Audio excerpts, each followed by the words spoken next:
Have you ever thought to yourself before going to sleep, tomorrow is the day I'll change.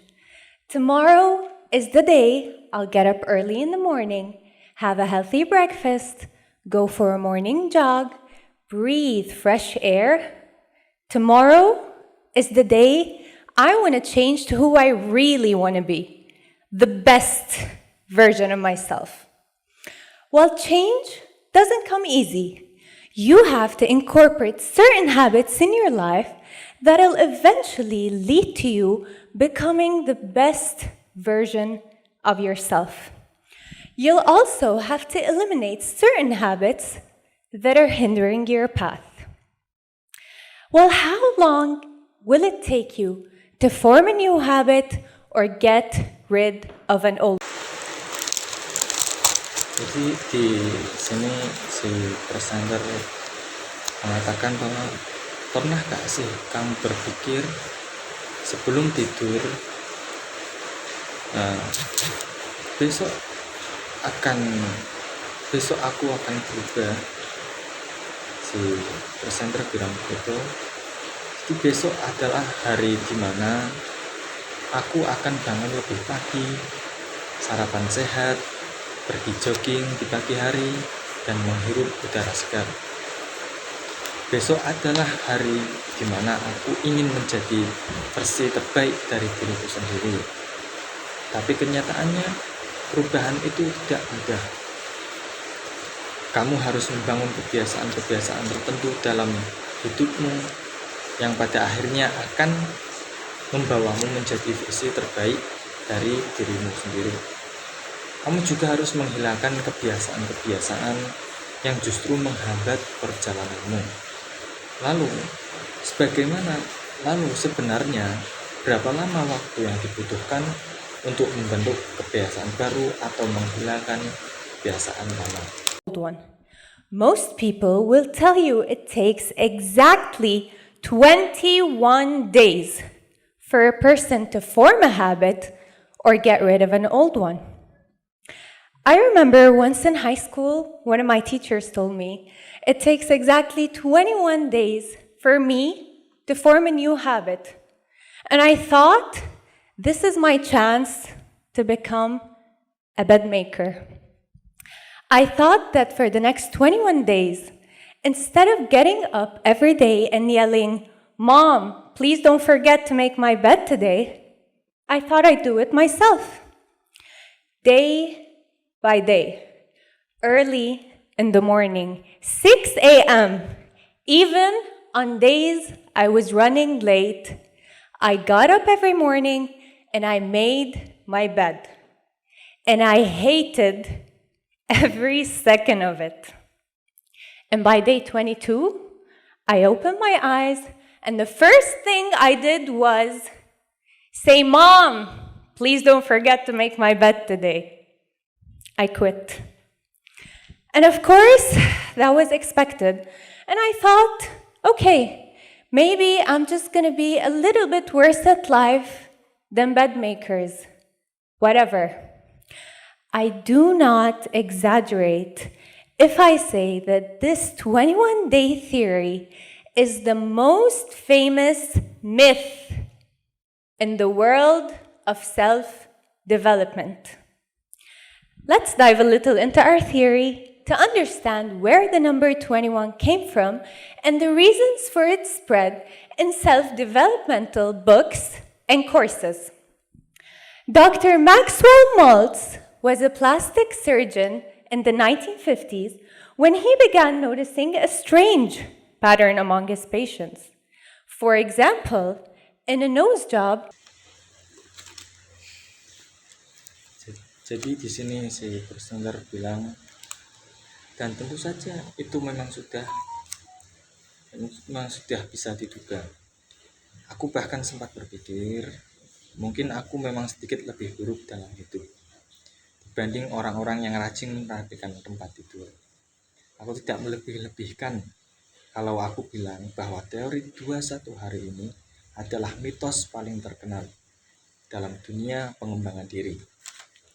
Mari kita bahas sedikit tentang teori ini untuk memahami dari mana angka 21 berasal dan kenapa bisa begitu populer. Angka 21 dianggap sebagai waktu yang cukup singkat, sehingga terasa mudah untuk dilakukan. Namun di sisi lain, angka ini juga cukup lama untuk terasa menantang dan masuk akal. He saw that the patient took exactly 21 days to get used to start seeing his or her new nose.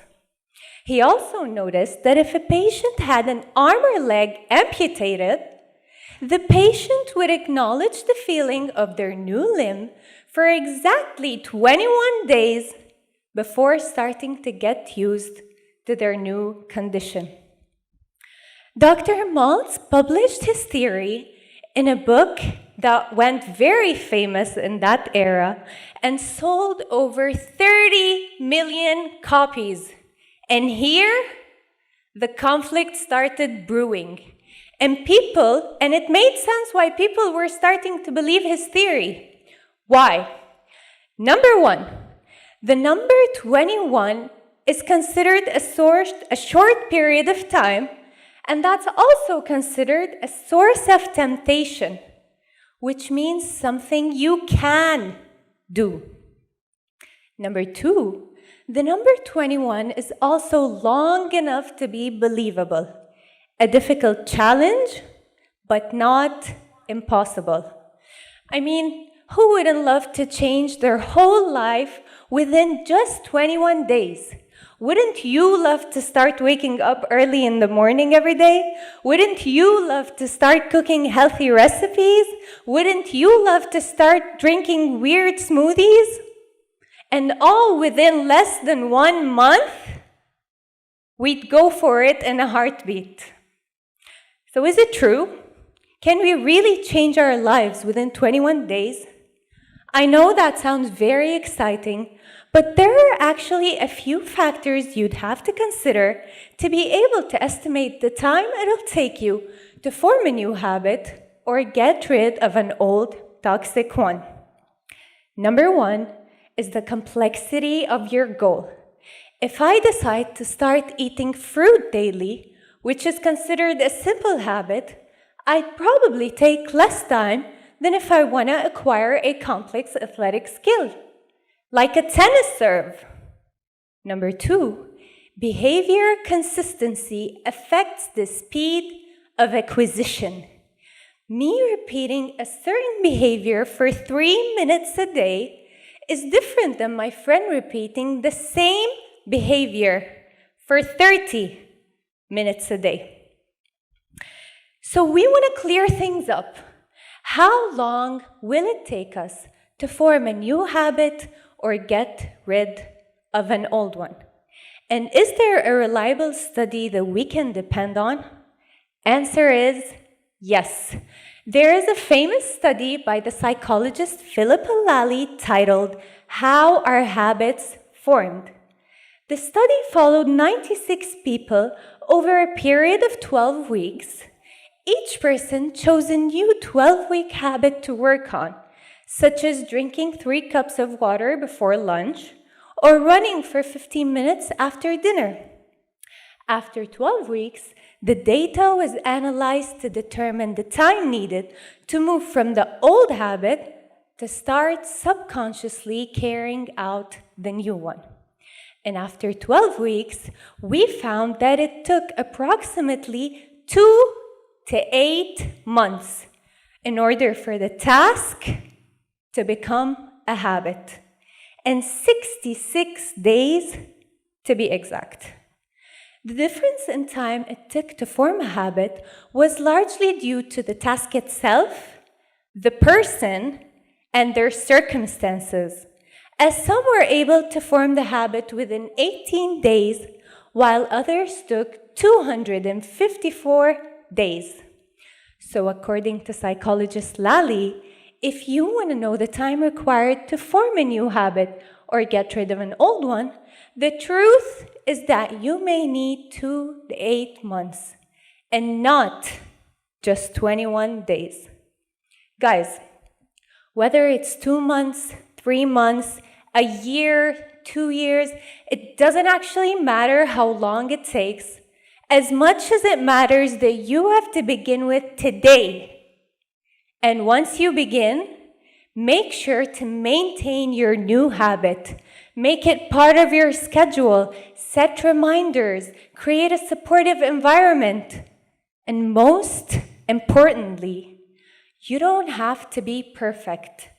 Making a mistake once or twice has no lasting effects on your behavior. Actually, that'll give you time not to rush yourself into things. You have to give yourself time and not just rush yourself into becoming a better version. If I want to become a better person, I'll have to commit to the system and embrace the process. That way, I'll commit to making tiny improvements rather than rushing myself too hard into things. Change is not always easy, and it's not always simple. But with enough dedication, any habit can be reshaped. So if you really want it, becoming the best version of yourself, get up today and start working on it. I promise you'll get there. Thank you. Jadi di sini si presenter bilang, jadi apakah benar kita bisa mengubah hidup hanya dalam 21 hari? Kenyataannya ada beberapa faktor yang perlu dipertimbangkan. Yang pertama adalah tingkat kesulitan tujuan ini. Kebiasaan sederhana tentu lebih cepat terbentuk dibandingkan kebiasaan yang lebih kompleks. Yang kedua adalah konsistensi. Melakukan sesuatu dalam 3 menit sehari berbeda dengan melakukannya selama 30 menit sehari. Ada sebuah penelitian terkenal dari psikolog bernama Philip Laley. Penelitian ini melibatkan 96 orang selama 12 minggu. Setiap orang diminta untuk membentuk kebiasaan baru seperti minum air sebelum makan atau berlari setelah makan malam. Hasilnya menunjukkan bahwa dibutuhkan sekitar 2 hingga 8 bulan untuk benar-benar membentuk sebuah kebiasaan. Rata-ratanya adalah 66 hari. Bahkan ada yang bisa melakukannya dalam 18 hari. Dan ada juga yang membutuhkan hingga 254 hari. Artinya, tidak ada waktu yang pasti. Jadi, jika kamu ingin membentuk kebiasaan baru, kenyataannya kamu mungkin membutuhkan waktu antara 2 sampai 8 bulan, bukan hanya 21 hari. Tapi sebenarnya bukan soal beberapa lama waktunya. Yang terpenting adalah kamu mulai dari hari ini. Setelah memulai, pastikan kamu menjaga konsistensi. Jadikan kebiasaan itu bagian dari rutinitasmu. Buat pengingat dan ciptakan lingkungan yang mendukung. Dan yang paling penting, kamu tidak harus sempurna. Melakukan kesalahan 1 atau 2 kali tidak akan merusak prosesmu.